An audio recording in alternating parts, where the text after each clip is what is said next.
শহর জুড়ে পাথুরে ব্যস্ততা। যান্ত্রিক সভ্যতার এই ভিড়ে যখন মানুষের জন্য মানুষের সময়টুকুও সংকুচিত হয়ে আসছে, ঠিক তখনই রাজধানীর বাড্ডার রাজপথ সাক্ষী হল এক পশলা অকৃত্রিম মমতার। একটি ড্রেনে আটকা পড়ে পঙ্কিল পানিতে হাবুডুবু খাচ্ছে অবলা প্রাণ।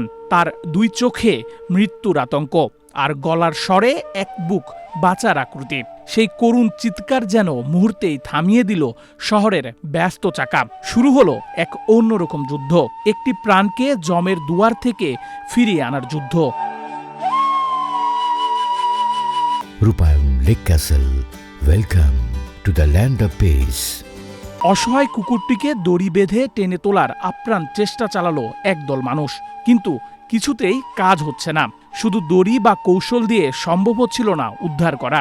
অসহায় প্রাণীটি ভয়ে আরও কুঁকড়ে যাচ্ছিল। সময় বয়ে যাচ্ছিল, বাড়ছিল উৎকণ্ঠা। আশেপাশে দাঁড়িয়ে থাকা শত শত মানুষের প্রার্থনা, যেভাবেই হোক প্রাণীটিকে বাঁচাতে হবে।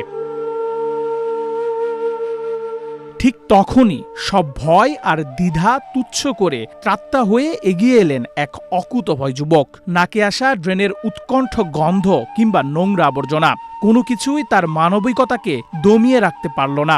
ঝুঁকি নিয়ে তিনি নেমে পড়লেন সেই দমবন্ধ ড্রেনে। পরম মমতায় আগলে ধরে দড়ি পরিয়ে নিলেন কুকুরটির গায়ে।